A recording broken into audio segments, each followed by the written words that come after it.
নমস্কার, আপনাদের সঙ্গে আমি অমৃতা। শুরু করছি আজকের মুঠো হেসেল। আর মুঠো হেসেল মানেই এমন এক অনুষ্ঠান যেখানে চলতে ফিরতে আমাদের হাতে আজকাল সকলের স্মার্টফোন তো থাকেই, আর অফিস যেতে কিংবা বাড়ি ফেরার আগে যখনই সময় পাই না কেন কি কি নতুন রান্না রয়েছে বা কি রান্না ট্রাই করতে পারি সেটা সহজেই জানতে পারি এই মুঠো হেসেল থেকে।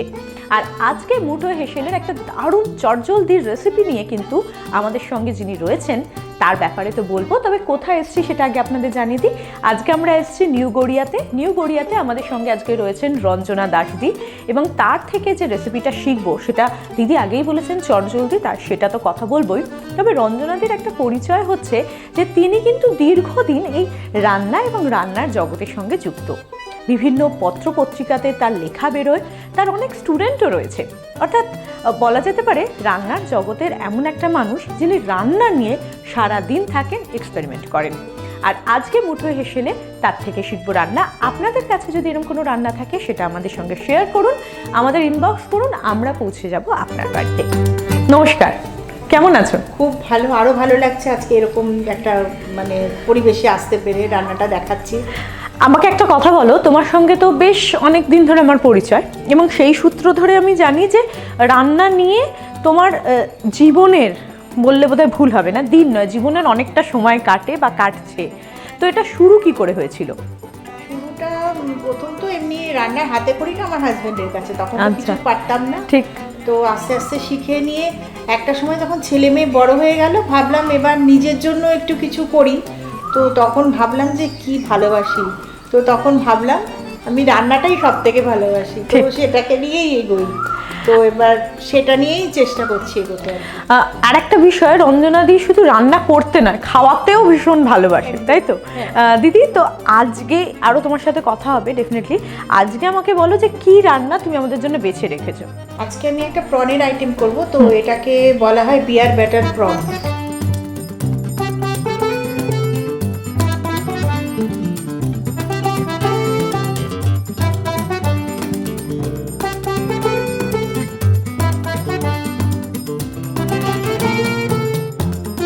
বিয়ার ব্যাটার প্রন, আচ্ছা এই রান্নাটা বেছে রেখেছো, এটা স্পেসিফিক কোনো কারণ?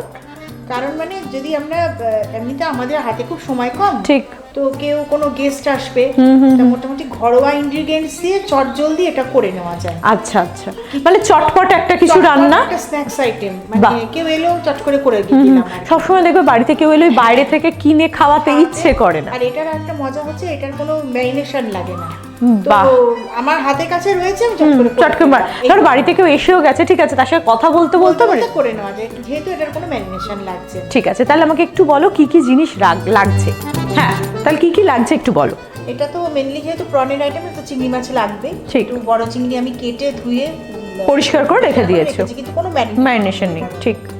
আমার ডিম লাগছে, আমার নারকেলের গুঁড়ো, যেটা আর কি নারকেলের দুধের যে ওইটা, আর সোডা, ময়দা, কর্নফ্লাওয়ার, নুন, বেকিং পাউডার, আর এটার মধ্যে হচ্ছে ব্র্যান্ডি।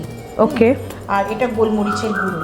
আচ্ছা। আর এটা হচ্ছে খাবার সোডা ওয়াটার যেটা, আর তেল তো অবশ্যই লাগবে। আচ্ছা, এটার জন্য সাদা তেল নিচ্ছ তুমি? তাহলে এবার কিভাবে রান্নাটা শুরু করছো? প্রথমে আমি তো একটা ব্যাটার তৈরি করব, তো ব্যাটারটা করতে করতে তুমি বলে দিচ্ছ যে কতটা কি লাগছে। হ্যাঁ, ব্যাটারটা তৈরি করতে করতে আমি তেলটাকে গরম হতে দিচ্ছি। আচ্ছা আচ্ছা, বেশিক্ষণের ব্যাপার না। ঠিক আছে, ব্যাটারটা হয়ে গেল, ঠিক আছে ঠিক আছে, বসিয়ে দিচ্ছি। আমি গ্যাসটা অন করলাম। আচ্ছা, তেলটাকে দিচ্ছি।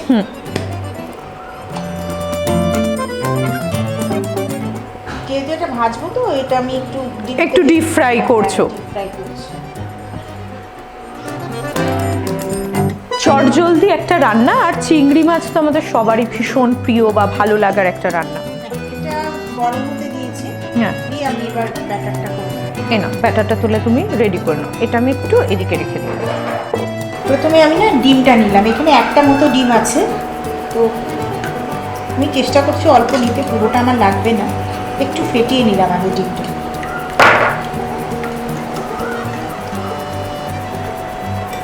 নেক্সট আমি এর মধ্যে গোলমরিচের গুঁড়ো দিচ্ছি ঝাল অনুযায়ী,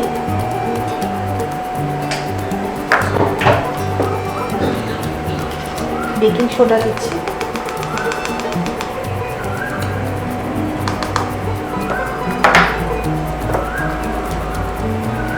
নুনটা দিচ্ছি।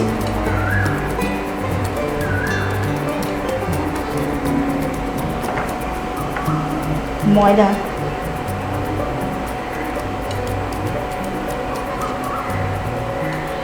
ময়দার পরিমাণটা একটু বেশি। এটা নারকেলের দুধ, যেহেতু চিংড়ি মাছের সাথে নারকেলটা খুব ভালো যায়, খেতেও খুব ভালো লাগে। এটা কর্নফ্লাওয়ার, আমরা ময়দা যতটা দেবো কর্নফ্লাওয়ারও ততটাই দেবো। আমি যেহেতু ওখানে একটু বেশি দিয়েছি, কর্নফ্লাওয়ারটা একটু বেশি নিচ্ছি। এটা বেকিং পাউডার,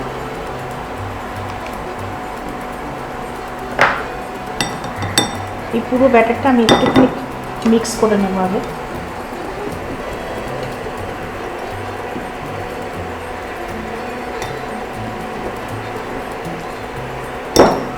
নেক্সট আমি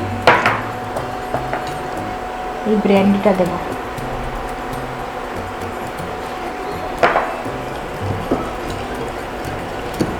ভালো করে ব্র্যান্ডিটা দিয়ে এটাকে আমি ফেটিয়ে নিচ্ছি।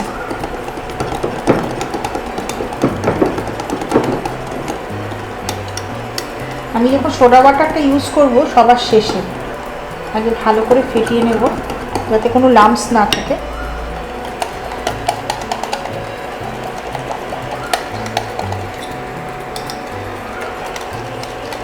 মানে সোডা বাটারটা দেওয়ার পরে আমি বেশিক্ষণ এটাকে রাখতে পারবো না, সেজন্য যতটা কাজ আমাদের সোডা বাটারের আগে করে দিতে হবে। যেহেতু এটাতে কোনো ম্যারিনেশন নেই, তবু আমি জাস্ট একটু সামান্য নুন আমি এই মাছটার মধ্যে একটু দিয়ে নিচ্ছি, সামান্য নুন। আচ্ছা, খুবই সামান্য সেটা, কেন যেহেতু আমার ব্যাটারে কিন্তু অলরেডি নুন দিয়েছো তুমি। দিয়েছি আমি, এবং এটা নুন দিয়ে আমি এই টুথপিকগুলোকে লাগিয়ে একটু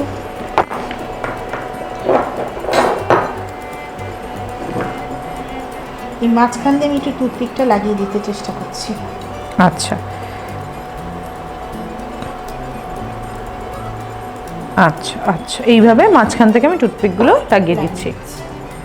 আর এটাকে আমি রেখেছি একটু গার্নিশিং এর জন্য। আচ্ছা,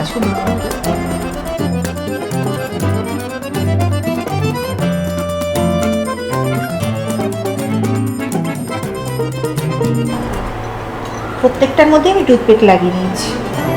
এবার আমরা মোটামুটি চলে এসেছি, তেলটা মোটামুটি গরম হয়ে এসেছে। আচ্ছা, তো আমি এবার এটাকে এর মধ্যে দিয়ে দিচ্ছি সোডা বাটারটা। আমাকে একটু বলো সোডা বাটারটা কতটা পরিমাণ দেব? সোডা বাটারটা আমার ব্যাটারটা যেন খুব লিকুইডই না হয়ে যায়, তাহলে একটু অসুবিধা হবে। আচ্ছা, তো জাস্ট আমি জলের বদলে সোডা বাটারটা আচ্ছা, তার মানে খুবই কম লাগবে, খুবই কম, একদমই মানে কম, যাতে ব্যাটারটা ব্যাটারের মতোই থাকে, সেটা যেন বেশি লিকুইড না হয়ে যায়। ফর্ম না, যদি বাই চান্স একটু লিকুইড ফর্ম এসে যায় অসুবিধা নেই, আমি একটু গাঢ় করে নিই, যার মতো সব ইনগ্রেডিয়েন্টস তো আছেই।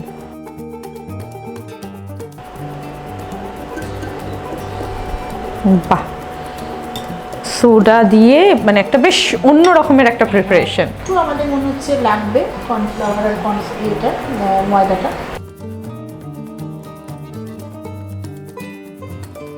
তুমি তো বলেইছিলে যে যতটা কর্নফ্লাওয়ার দেবো ততটা ময়দা দেবো, আর সেই জন্য আমি একটুখানি নারকেলের গুঁড়ো ইউজ করছি। আচ্ছা আচ্ছা, যাতে টেস্টটা ঠিকঠাক থাকে, ব্যালেন্স থাকে সবকিছু। তুমি কি নুন আর দেবে? না, মনে হয় খুব একটা লাগবে না। আচ্ছা আচ্ছা, কেন আমি মাছে অলরেডি নুন দিয়েছো। আচ্ছা, যতক্ষণ তেল গরম হচ্ছে, রঞ্জন দিদি একটা কথা বলো, যে তোমার তো রান্না বিভিন্ন জায়গায় মানে বিভিন্ন পত্রপত্রিকাতে লেখালেখি এবং তার সঙ্গে তোমার স্টুডেন্ট সব কিছু করো, তো তোমাকে যদি জিজ্ঞেস করি এই সব ভূমিকার মধ্যে সব থেকে ভালো কি লাগে তোমার? সব থেকে ভালো রান্না করতে আর খাওয়াতে। আর আমাকে যদি কেউ জিজ্ঞেস করে এসে খেতে, রঞ্জনাদির বাড়িতে আসা মানেই অবশ্যই রান্না শিখবো, দিদির সাথে গল্প করবো, তার সঙ্গে দারুণ খাবার খাবো। তাহলে একটা কথা আর একটা তোমার থেকে জানবো, সেটা হচ্ছে এই যে তুমি আমাকে মানে আগেও বলেছো যে অমৃতা আমি খুব এক্সপেরিমেন্ট করি, তো এইগুলো যে এক্সপেরিমেন্ট করো, তো সেটার জন্য কোন সময়টা, দিনের কোন সময়টা বেছে রাখো? ওই 11টার পর রাত, ওটা আমার একটা এক্সপেরিমেন্টাল সময়। মানে ওই রাত 11টা থেকে তোমার ওই এক্সপেরিমেন্টগুলো শুরু হয়। তখন আর কি কেউ থাকে না ধারে কাছে, কেউ নিজের মনের মতো করতে পারো, বলতে পারবে না, ভালোও বলতে পারবে না, নিজেরটা নিজেই করি। বাহ, তেলটা একটু দেখে নাও গরম হয়েছে কিনা তুমি। হ্যাঁ গরম হয়ে গেছে। এবার আমি মাছগুলোকে জাস্ট চুবিয়ে, আচ্ছা যেহেতু চিংড়ি মাছ বেশিক্ষণ ভাজা যাবে না, তো জাস্ট দিয়ে, আর আমি এটা হাই ফ্লেমেই করব। আচ্ছা, এই ছোট্ট ছোট্ট বিষয়গুলোকে কিন্তু মাথায় রাখবেন যে রঞ্জনাদি যেটা বলছেন যে হাই ফ্লেমে করব, বেশি তেল লাগবে, এই ব্যাপারগুলোকে মাথায় রাখতে হবে। নইলে এই ছোট্ট ছোট্ট জিনিসের জন্য কিন্তু রান্নার টেস্টটা অনেক সময় অন্যরকম বা সেইটা আসে না যেটা আমরা ভাবি। মানে ভীষণ ভালো একটা স্টার্টার, যার জন্য আলাদা করে আমার কোনো ম্যারিনেশনের সময় লাগছে না। এবং মানে বাড়িতে ধরো কেউ এসছেন, গেস্ট এসছেন, আমার ইচ্ছে নেই বলতে, আর এমন কিছু জিনিস নেই যেটা আমাদের ঘরে থাকে না। না, আর সব থেকে বড় বিষয় হচ্ছে আমরা অনেক সময় অনেক রান্না করতে পারি না, তার একটা কারণ যে ভুলে গেছি, ম্যারিনেট করে রাখতে হতো, এটাতে সেই সমস্যাটা নেই। এখানে আমি যেটা বিয়ারটা ইউজ করেছি, কোনো কারণে ঘরে মজুদ না থাকলে আমরা সোডা ওয়াটারতে কাজটা চালিয়ে নিতে পারবো। আচ্ছা আচ্ছা আচ্ছা, তাতেও কোনো অসুবিধে নেই, সেক্ষেত্রে নামটা একটু বদলে যাবে। যেহেতু চিংড়ি মাছ, সেই জন্য একটা কথা মাথায় রাখবেন যে বেশি কড়া করে ভাজার কোনো দরকার নেই, জাস্ট হালকা করে ভাজলেই চিংড়ি মাছের কিন্তু ব্যাপারটা হয়ে যায়।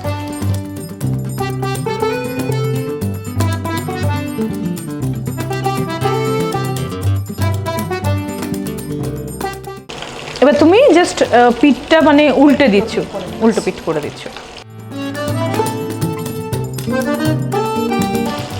খুব সুন্দর একটা গন্ধ বেরোচ্ছে, একটা বিয়ারের বলো বা চিংড়ি মাছ, নারকেলের দুধ, সবকিছু মিলিয়ে একটা খুব সুন্দর ফ্লেভার, খুব ভালো যায়, আর বিয়ারটাও খুব ভালো যায়।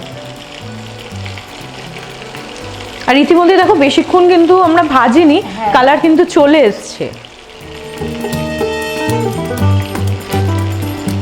আচ্ছা চিংড়ি মাছ তো তোমার বেশি তো ভাজারও দরকার হবে না, ঠিক ঠিক ঠিক, মানে স্টিফ হয়ে যাবে তখন জিনিসটা।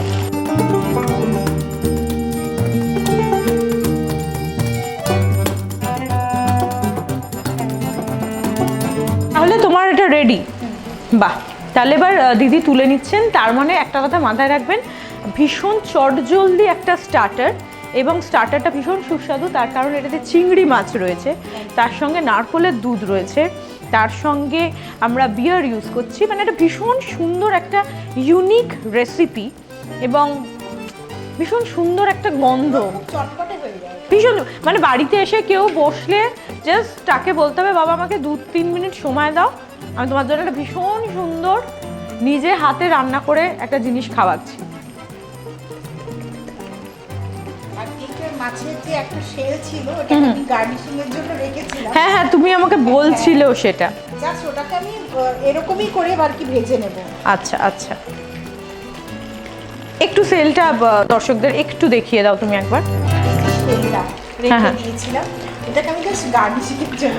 আচ্ছা আচ্ছা, এই ব্যাটারটা রয়েছে, তো এই ব্যাটারটার মধ্যেই আমি একটুখানি জাস্ট ডিপ করে নিয়ে, হ্যাঁ হ্যাঁ, এটা জাস্ট সাজানোর ব্যাপার, যারা দেখছেন না করলেও কোনো ব্যাপার না, করতে চাইলে করতেই পারে। এটা আমাদের হয়ে গেছে রেডি। বাহ, এই শেলটাকে আমি আলাদা করে তুলে নিলাম এখানে।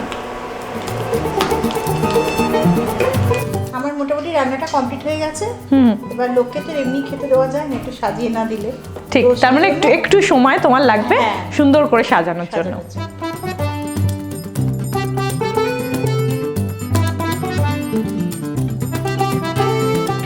আজকে রঞ্জনাদির রান্না একদম রেডি। রান্না কেমন হয়েছে সেটা আপনাদের অবশ্যই বলবো টেস্ট করে, তবে একটু সাজানোটা দেখাবো। ভীষণ সুন্দর করে কিন্তু রঞ্জনাদিন সাজিয়েছেন, তার কারণ রঞ্জনাদি একটা কথা খুব বলেন যে জানো তো, আমরা এটা শুধু রান্না করা নয়, রান্নাটাকে কিভাবে প্রেজেন্ট করছি সেটাও ভীষণ দরকার, তাই তো? তো রঞ্জনাদি আমাদের এখানে এসে তো ভীষণ ভালো লাগলো, এত সুন্দর একটা রান্না শিখলাম ভীষণ তাড়াতাড়ি, মানে কয়েক মিনিটের মধ্যে রান্নাটা শিখে ফেলেছি আমরা। তোমার কেমন লাগলো? ভীষণ ভালো, আর মানে কি বলবো, তোমাদের সব কিছু মিলিয়ে সবাইকে খুব মানে বিশেষভাবে আন্তরিকভাবে ধন্যবাদ জানাচ্ছি, আর মুথোহেশেলকে, আর খুব ভালো লেগেছে। তোমার জন্য অবশ্যই আমাদের তরফ থেকে এই ছোট্ট উপহার। তুমি এইভাবে সুন্দর সুন্দর রান্না করো, লেখালেখি করো, এগিয়ে চলো, আর আমরা মাঝে মাঝে এসে নতুন নতুন রেসিপি শিখবো, একটু খেয়েও দেখবো। তো আপনাদের কাছে যদি এরকম কোনো রান্না থাকে তাহলে সেটা শেয়ার করুন, আমাদের ফোন নাম্বার রয়েছে সেখানে ফোন করুন কিংবা ইনবক্স করুন। এই ইউনিক রেসিপিটা কেমন হয়েছে একটু তো আমাকে টেস্ট করতেই হবে। এখনও যথেষ্ট গরম, আমি সবার আগে একটু কাঠিটাকে বের করে নিই।